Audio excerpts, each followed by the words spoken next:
Spinal adjustments provided by Dr. Chad Rolfson. The Spinal Tuning Chiropractic Center is a Des Moines area low flat fee per month unlimited chiropractic care practice. When life happens, just adjust. Schedule today at spinaltuning.com.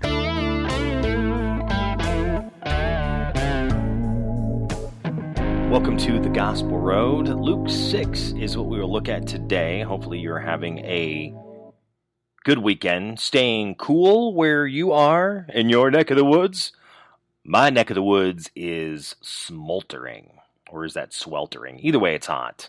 It is steaming hot. But yeah, again, if you're in a hot area, be sure to stay hydrated, drink lots and lots of water, and be careful while you are out and about doing your stuff.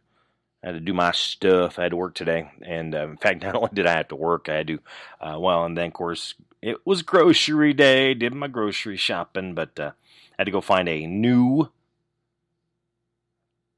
coffee maker for the station because Friday, ours, B-R-O-K-E, broke.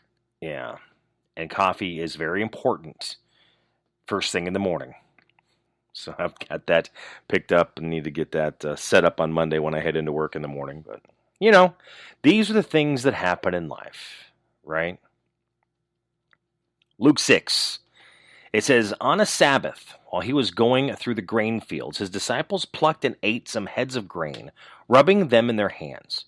But some of the Pharisees said, "What are you doing? What is not lawful to do on the Sabbath?" And Jesus answered them, "Have you not read what David did when he was hungry? He and those were with him, how he entered the house of God and took and ate the bread of the presence, which is not lawful for any but the priests to eat, and also gave it to those with him. And he said to them, the Son of Man is Lord of the Sabbath." On another Sabbath, he entered the synagogue and was teaching. And a man was there whose right hand was withered. And the scribes and the Pharisees watched him to see whether he would heal on the Sabbath, so that they might find reason to accuse him. But he knew their thoughts. And he said to the man with the withered hand, "Come and stand here." And he rose and stood there. And Jesus said to them, "I ask you, is it lawful on the Sabbath day to do good or to do harm, to save life or to destroy it?" And after looking around at them all, he said to him, "Stretch out your hand." And he did so, and his hand was restored. But they were filled with fury and discussed with one another what they might do to Jesus. In these days, he went out to the mountain to pray. And all night he continued in prayer to God. And when day came, he called to his disciples and chose from them 12, whom he named apostles: Simon, who he named Peter, and Andrew his brother, John and James, Philip, Bartholomew, Matthew, Thomas, James the son of Alphaeus, and Simon, who was called the Zealot, and Judas the son of James, and Judas Iscariot, who became a traitor. And he came down with them and stood on a level place, with a great crowd of his disciples and a great multitude of people from all Judea and Jerusalem and the seacoast of Tyre and Sidon, who came to hear him and to be healed of their diseases. And those who were troubled with unclean spirits were cured. And all the crowd sought to touch him, for power came out of him and healed them all. And he lifted up his eyes on his disciples and said, "Blessed are the poor, for yours is the kingdom of God. Blessed are you who are hungry now, for you shall be satisfied. Blessed are you who weep, for you shall laugh. Blessed are you when people hate you, and when they exclude you and revile you and spurn your name as evil on account of the Son of Man. Rejoice in that day, and leap for joy, for behold, your reward is great in heaven. For so their fathers did to the prophets. But woe to you who are rich, for you have received your consolation. Woe to you who are full now, for you shall be hungry. Woe to you who laugh now, for you shall mourn and weep.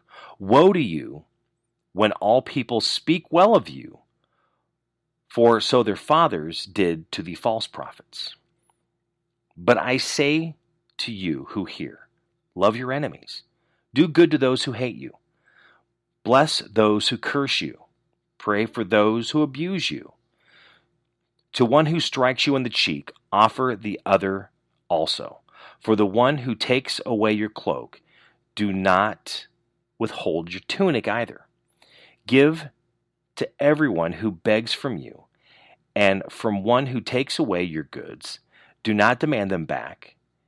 And as you wish that others would do to you, do so to them. If you love those who love you, what is the benefit to you? For even sinners love those who love them. And if you do good to those who do good to you, what is the benefit to you? For even sinners do the same. And if you lend to those from whom you expect to receive, what credit is that to you? Even sinners lend to sinners to get back the same amount. But love your enemies and do good, and lend, expecting nothing in return, and your reward will be great, and you will be sons of the Most High. For he is kind to the ungrateful and the evil. Be merciful, even as your Father is merciful. Judge not, and you will not be judged. Condemn not, and you will not be condemned. Forgive, and you will be forgiven. Give, and it will be given to you. Good measure, pressed down, shaken together, running over, will be put into your lap. For with the measure you see, it will be measured back to you. He also told them a parable. Can a blind man lead a blind man? Will they not both fall into a pit? A disciple is not above his teacher, but everyone, when he is fully trained, will be like his teacher. Why do you see the speck in your brother's eye, but do not see the log in your own eye? How can you say to your brother, Brother, let me take the speck that is in your eye, when you yourself do not see the log that's in your own? You hypocrite!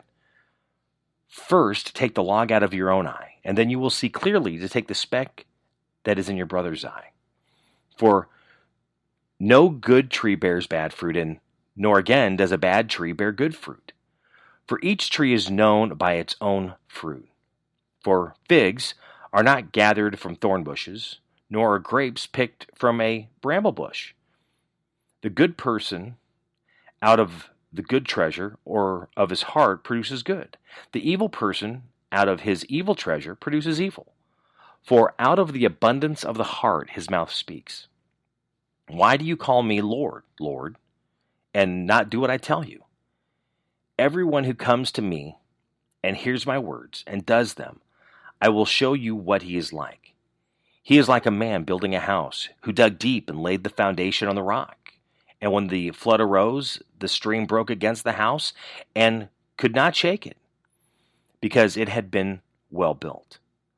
But the one who hears and does not do them is like a man who built a house on the ground without a foundation. When the stream broke against it, immediately it fell, and the ruin of that house was great. Luke 6. I know we've touched on this before.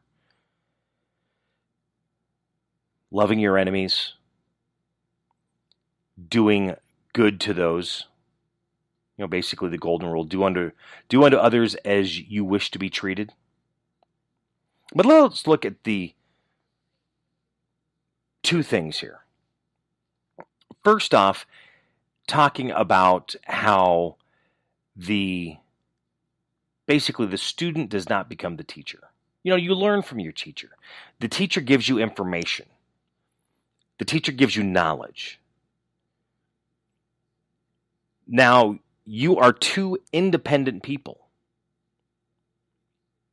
You can learn everything from your teacher, your mentor.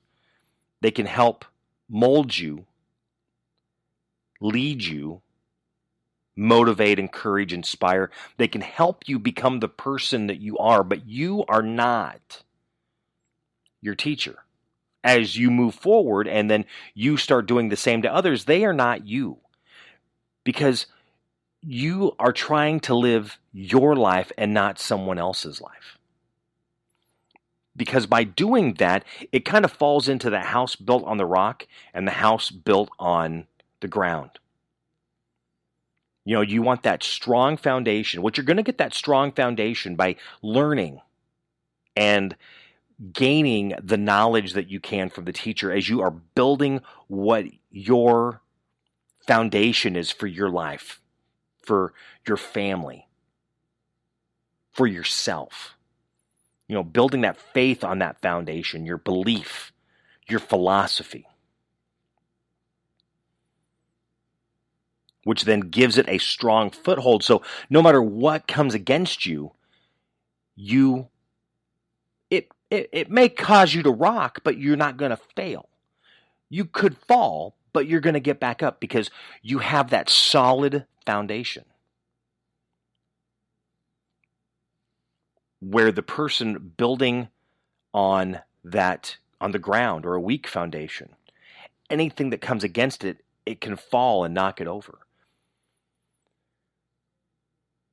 We've heard this many times, at least I have, maybe you have not, maybe you have, but talking about people who kind of always go with the next best thing, the next big thing.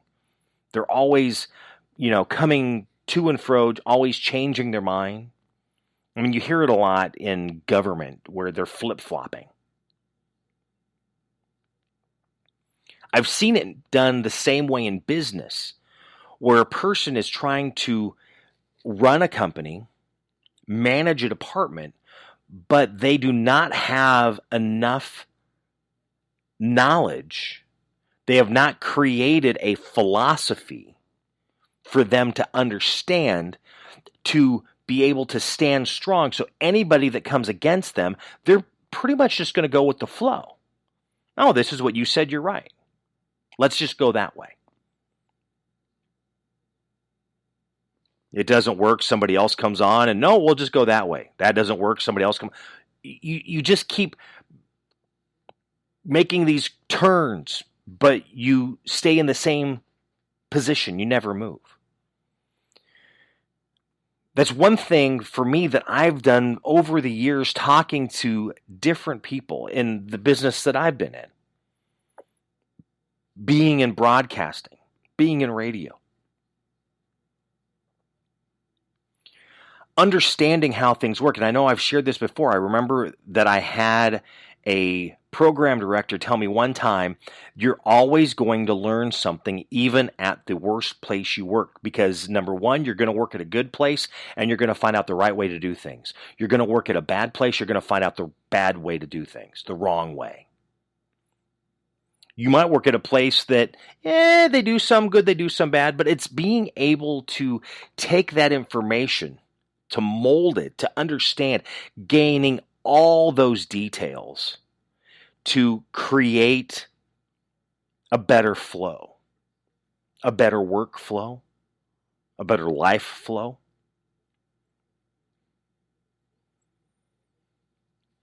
Again, as we're trying to become better, to be that better person, to be better today than yesterday, to be better tomorrow than today, having that strong mind, body, soul. It's feeding all those pieces. Exercising your mind. Your brain is a muscle. You need to exercise that. You exercise that by learning. Your body. You exercise that by being active, walking, going to the gym, doing something that works those muscles in your body so those muscles can hold you upright, so you can stand, so you can walk. Your soul, your spirit, you mold that by gaining understanding, and it's who you become. It's who you are. It's what you believe.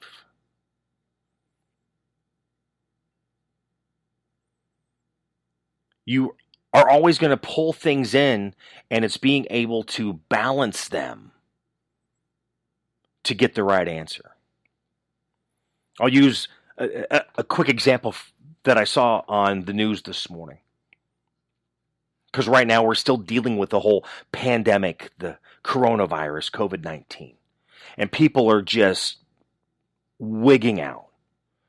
Masks, no masks. I mean, it's really becoming so political.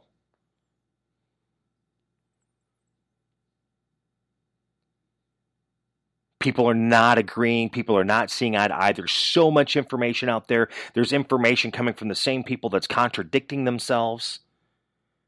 So again, it's being able to gain all that information and try to dig deep to find out what the truth is, if you can find it. Because maybe there is no truth because no one really has an answer. So here's an answer. Tomorrow, here's a different answer. So you're always kind of going all over the place. Well, there was a woman on the news this morning. And the big thing right now about schools opening this fall. Hear about that on the news all the time. She was making a comment, and this was the whole pro-mask thing. And how everyone needs to wear a mask to be safe so we can gain control of this virus. Again, virus. You cannot control a virus. Something I remember from the beginning that was said from day one. It's not if you get it, but when you get it. It's a flu. Everyone has had the flu at one time or the other. Everyone has different stages and levels of the flu at one time or the other. But she said she's not going to feel comfortable for her kids to go back to school until we start seeing these numbers go down. Well, of course, it was the news. That's all that was said. So my question, what numbers are you talking about? Most people that I talk to, the numbers they're looking at are the numbers that the news is sharing. Well, guess what? Those numbers that they're sharing, they will never go down because those are tallies. Those are totals. You need to do some math. So here is the total infected. Here are the total that have recovered. And here are the total that have died. So to find out what the current infected, you need to take the total, subtract the recovered, subtract the death. That's going to be your number. It's math. But looking for certain numbers to go down, especially if you're just looking at that total, it's a total. It'll never go down. So it'll always go up. And I have people that I talk to. I've got people on both sides of the fence. And people that they're just looking at that number. And that number scares them. That's not the right number. That's the same thing. Where have you built your foundation? What are you looking at to gain that information? Is it true information that you're looking at? Is it inflated information that we're looking at? I mean, that's the latest thing that has come out now, that it's all inflated. Because if a person gets tested and it comes back positive, and I know many people that they're going back every week because they're needing to go see the doctor or do something, and they can't do that until they get a negative test. They go back next week, they test it again, and it's positive again. Well, it was the same person, but they record it as another infection. So a person could get tested 3 times, get 3 positive results. It's the same person, but they call it 3 positive results. It's inflated. Like doing business and gaining that information that you're trying to use when you're doing your research to understand how things need to work. how you need to run your business. Again, it's getting out there and getting the knowledge, getting the understanding, finding out how it works. I was talking with a friend earlier today, and we're talking about people that probably are not the best management material. They got it because, it was who they knew and they liked them, so they gave them the position. The person that had the position they didn't like, they got rid of them. The person that was doing the position did not really know the department well, but they were willing to learn, and when there was things needing to be done, they jumped in. I mean, we've all heard it. If you're not willing to pick up the mop and mop, pick up the broom and sweep, you shouldn't expect anybody else. But yeah, so they would get busy in their department. They need help, so they would jump in and help them the best they could. They'd get in there, roll up their sleeves, and get into the thick of it. The manager now, it gets busy, they get behind, and they just kind of throw up their hands and run the other way. Well, it's not my problem. Really, it's not your problem. You're their boss. You run the department. I know if I would have treated stations that I manage that way, would have failed pretty quickly. I've also would have been a very bad boss. I would not have been liked very well. Not that I do it to be liked. And it also says that I'm not respecting those that I work with.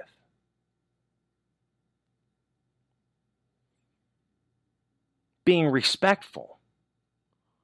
Being helpful. Being there for one another. We've discussed that. We've talked about that. How you should help your neighbor. Doesn't matter what they think, what they believe, or anything. You should be there to help them when they need help. Just like having a coworker. You need help. I mean, think about it. You go to the grocery store. They call, need a checker. We're busy up here.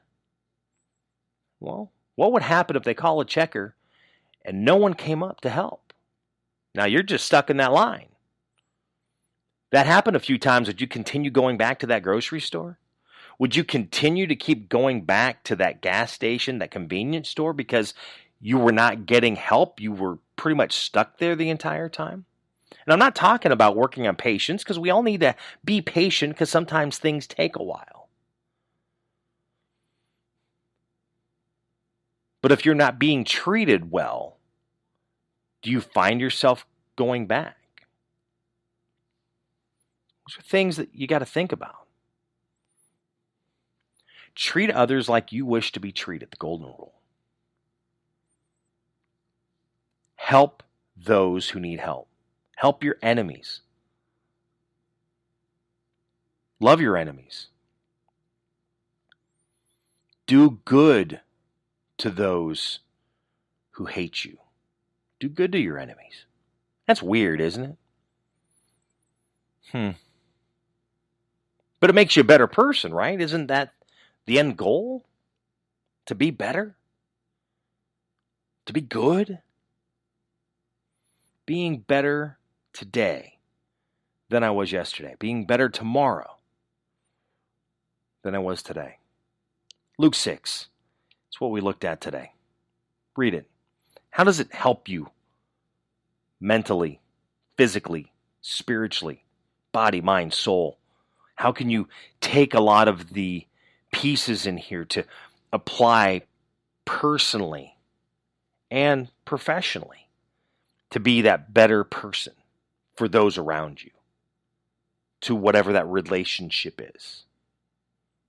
Luke 6, thank you for listening to The Gospel Road. If you really like this, thank you for listening, and be sure to share it with friends. You can also subscribe through Apple Podcasts, Google Play. It's on Spotify, iHeartRadio. You can even subscribe as well to my YouTube page at MyBuddyJimmy101. Thank you for listening to The Gospel Road. Have a great day. God bless.